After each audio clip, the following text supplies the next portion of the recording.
Let's welcome a guest of mine that's here tonight because they're visiting from out of town and they're staying at my place, which was always promised to them. And I want to make sure that they have a key. Harmontown Jane is here. Jane, come a sec. You're looking surprised. Okay. Yeah. Well, that's the thing. I mean, I'm not going to be like 3 days from now. I'm going to make you come up to stage. Hi, Jane. Fucking keep up, man. Jane, how are you? I'm doing good. I flew in about 6 hours ago. Have you been to my place yet? I've been to your place. I'm checked in. My key was under the mat. Your key was under the mat, you dear man. Thank you so much. Do you have my key?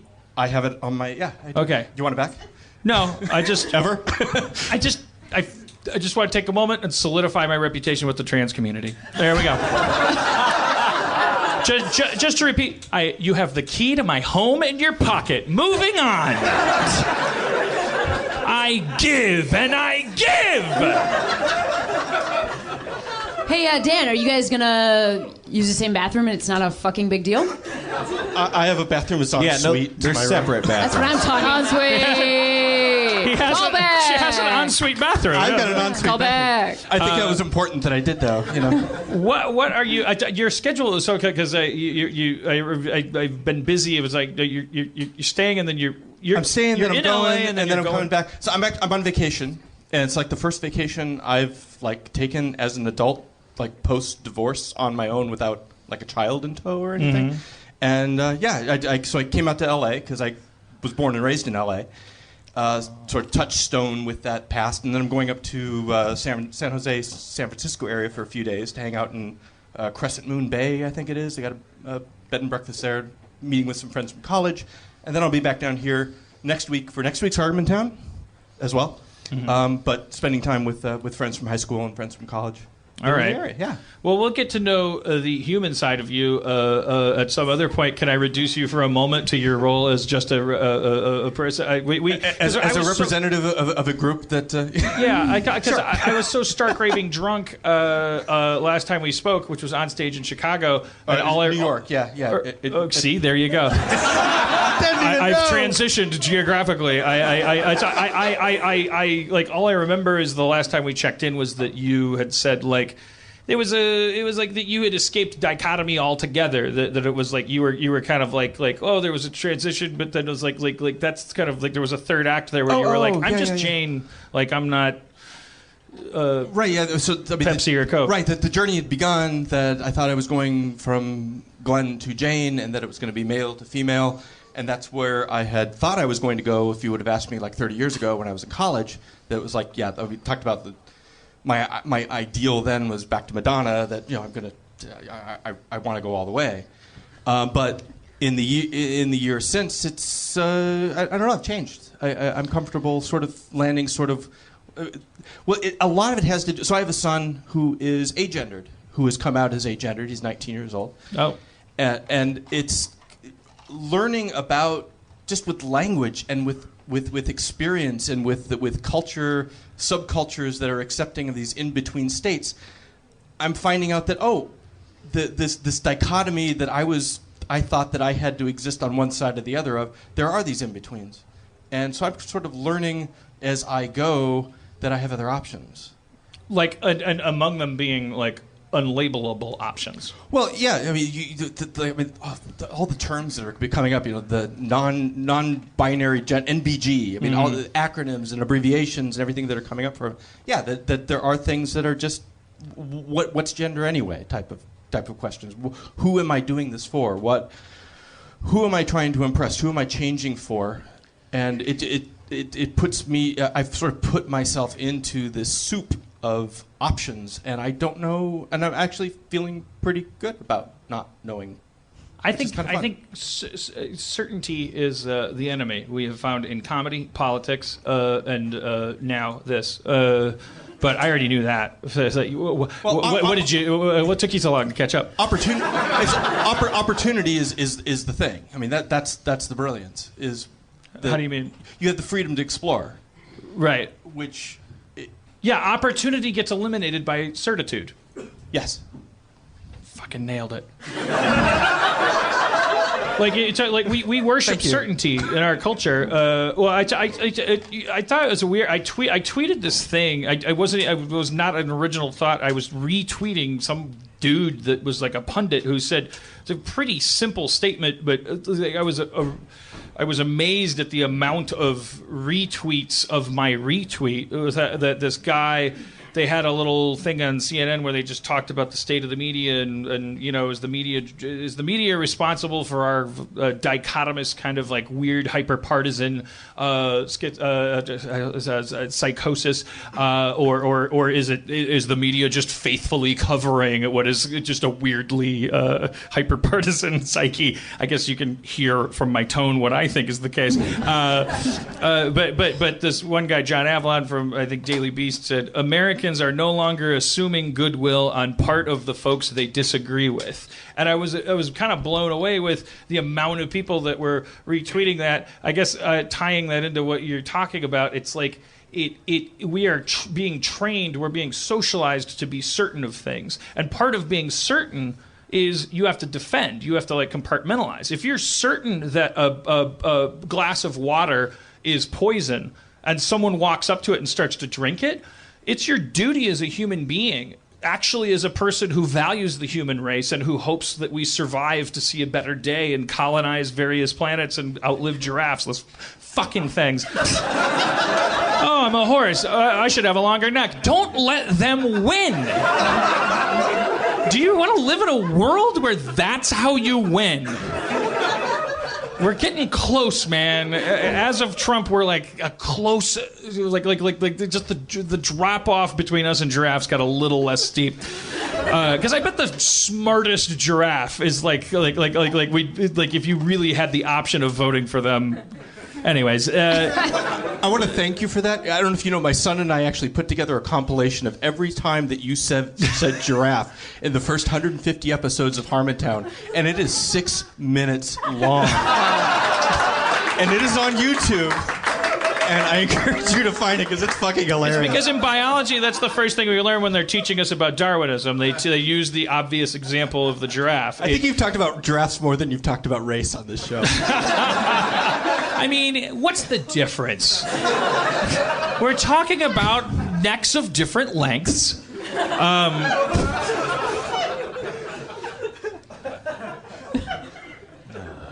Why am I looking at this? What was your point? I'm just hiding. You know, certitude. I think one thing that I just want to point out is that, number one, Dan, cheers. Love this advocacy, and I think it's awesome. I also patronize me. No, go fuck yourself. You're about to follow that up with a butt. You're like you fucking fat piece of shit. No, I think it exists. I think what's confusing about right now is that is a great way to think. It's maybe the best way to think. And then it also exists in the same time when being a minority group means that you have to really fight for space. And so that is what's happening right now that's very confusing. Because to be in a minority group, you have to be very certain about who you are in order to just have some boundaries up around yourself. And that, I think, is why it's so scary to exist right now and be in a minority group, is because, like, I don't believe that there is certainty in the world. I mean, this is such a... I joke about my haircut in, like, this very surface level, but when I got this haircut, it was, like, the first time that I felt like I really understood what was going on with me, because it really is, like, halvesies, and that felt great, and it continues to feel great, and whoopsie daisy, this haircut's gonna last for, like... It's just a real problem at this point. Can't get rid of it. Going out... It's asymmetrical haircuts are a thing of the past. Everybody's got a blunt bob. Fucking sorry about it. How much of it, okay, just to interject, not to derail, yeah. How much of that, when you talk about that, like any move you made with your hair, how much of it is inside and how much of it is outside? Like the as far as like, oh, if I got a all short, it would cause a shitstorm. How much of that is in? I don't know that we can decide. Right. I guess that's what I'm saying, is that, like, 'cause you're a this performer, still indicates, but not just that. It's not the performer thing. It's like this indicates something to the world about who I see myself, and then this indicates something to the world. And so I think, like, that's the time that we're living in. We're living in this time where, like, you have to carve out who you are and be really specific about what you're saying. Right. But we also are fluid people, and we are complicated, and our world is complicated, and we shouldn't have to defend one thing forever for the rest of our lives. So we're in a weird moment right now. Yeah, you're in this point where you have your sort of your personal culture, you have your self-identity, but you have to exist within the context of a society. And society is about boundaries. Society is about comfort. It's about opportunities, but it's also about boundary conditions. And I can't just say to the topic du jour what bathroom I'm going to use. Mm-hmm. I can't go in and just immediately demand that there's either a third option. Hey, don't use mine. That's all I'm saying. After I've been in there. I've got my own suite. I'm cool. I have to do a punchline every 30 seconds. No, I've got a trans bathroom. It's good. Okay, back to what you're saying. But to your point, Karen, I mean, it is unsafe. It's very scary. It's scary for me. It's scary for me as a parent, for my son. It's fair for my other son, who is straight and cis, but is a strong advocate for his little brother and for his father. Yeah, I would imagine. Yeah, I'm gonna start babbling and hope that somewhere along the line I'll be adding instead of just babbling. But it seems to be that the American dream is moving from. It's like we had a definition for it, and we're just slowly moving into this place of genuine, like egalitarian kind of like, I don't know. It's like a sort of pragmatic view of what the original framers of that concept said, but weren't actually thinking. And it's like we're trying to create a honeycomb where within each perfect hexagonal fucking comb, which represents your right to not be mugged, beaten, terrorized, threatened, shouted down, blah, blah, blah. But within that perfect honeycomb that exists in this ginormous hive that we do rely on and fear being excommunicated from Foster Brooks, that within that we have to start thinking of ourselves as like a gelatinous, like organic ooze, and stop bothering to go, well, I happen to live in this hexagonal compartment. That's actually perfect because, as it turns out, I'm hexagonal. It's like, no, you're as much humanity as can be poured into that little cell. And like you're liquid, and if you were to, for instance, meet a partner that you wanted to merge with them, you could eliminate a wall, and that's where the metaphor starts to break down. But it's like that we kind of like exist within there. And it's like we want to desperately we all want to live in this world where it's just like, oh shit, can we like what if the conversations we had anything to do were on the next level, that weren't about like, what does your hair feel like, and is that weird, how's the weather up there? Peter Dinklage, are you a great actor, or are you just the greatest actor of that height? Like just fascination with each other's bodies and their cheekbones and pigmentation and private parts and behavior in the bedroom and when we fart and how we fart and how we describe a fart and how we do it, and whether or not a one-syllable word for a Japanese person is more or less offensive than a multi-syllabic crazy chain of syllables that ultimately mean I'm just saying this so I don't get in trouble. It's like we're just terrified and fascinated with all these surface things, but we all want to be liquid. We want to be, but we don't believe it's possible because we're afraid we'll run together and we'll stop being, we'll be Skynet. Like right. and the computer will be like, oh, I was gonna do that, but fuck it. Like Skynet will be like, oh shit, I was gearing up to nuke you guys, but you just evolved to the point where nothing was funny because you were all hanging out. Well, that's what I think. That's the white, the white straight rage. Like that. That's where our fear. I think I'll speak for them and say I think the fear is our toys are going to get taken away and everything that was special is going to stop being special and everything was. And I think it would be a mistake to look at that simply as one privileged group happens to have that. I think anyone would have that in the state of privilege. What the fuck is going on? It's my show. No, we're riveted. I want. No more lesbians, no more trans people. Can I ask you a question about the retreats? I control this show. I'm trying to talk about how I'm an advocate. Dan, You people are fucking it up. no, I think what you're talking about is Talking about how I'm a good, smart person. You're wonderful. Thank I you think so what you're Tumblr's wrong about me. I think what you're talking about is the very real feeling of when you have 100% of the things, and then you lose some of that stuff, and then that becomes a real feeling of loss. It feels like an amputation, because you used to have 100% of the things. And I think what I'm talking about is this brand new feeling of liberty that is happening. Yeah. It doesn't happen. It doesn't exist for everybody yet, but it's more now than it used to be. My lovely wife, we're moving tomorrow to a new apartment, and last night she said to me, in the second to last night in an apartment that we have lived in, our first place in LA, she said to me, there's a way in which we're first generation Americans. And that's true, because we are the first generation that will have gotten married legally, like young. You know, we got to get married legally young. So this is a weird fucking time to live, and I have nothing to write about in stand-up. It's so terrible. I was tired of like I go to these stupid like branded entertainment conferences where we talk about like, oh, could Jif Peanut Butter make Breaking Bad, instead of Paramount? And it's like the answer is no, because if a peanut butter company makes Breaking Bad and it fails, which it will 90% of the time, believe me, this is connected. Give me a chance, and let me pronounce chance like a French person. Someone will get fired at the peanut butter company. But on the other side of it, writers have to overcome their addiction to just thinking that what you couldn't say 10 years ago now automatically qualifies as edgy, progressive, and stuff. I am so guilty. Like all of my friends, like that's what we do. Like we push buttons. Like in this new world where everybody actually does respect each other. Part of I think the fear is among creatives, particularly comedic ones. I think there's like an unconscious fear of like, well, what's going to be funny if everybody gets along? Like if nothing's wrong to say. Not that we're all envisioning a future where no one's ever having conflict, but it's more about like, oh.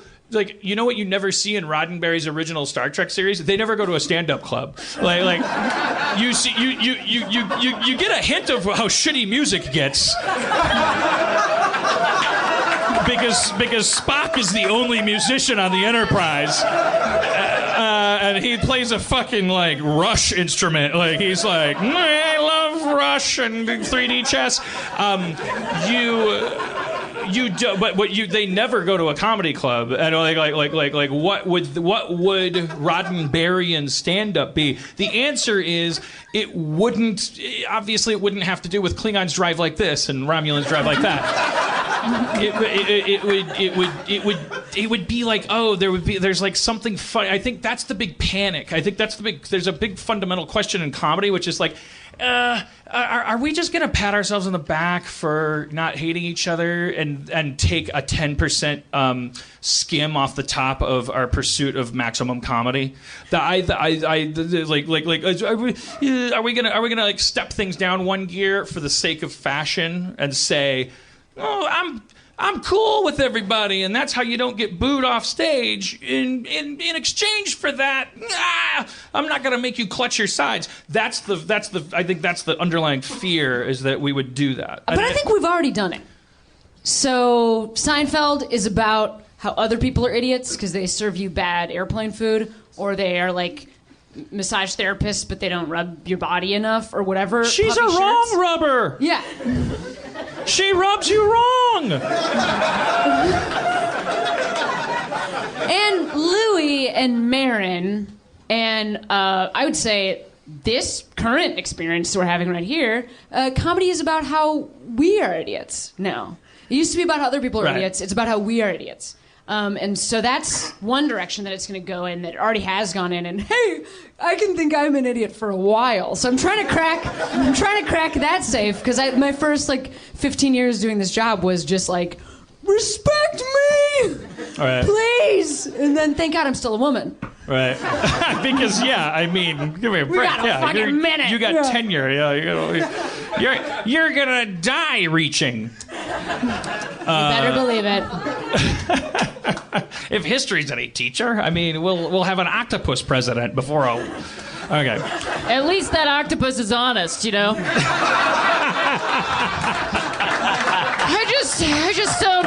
I just don't Says it like trust it her. is. Says you it know? like it is. She's a woman. It's just like, what are you even talking about? I just hear, nah, nah, nah, nah, nah. I'm a Hillary supporter. That's a whole joke. Yeah. Just want to make that clear.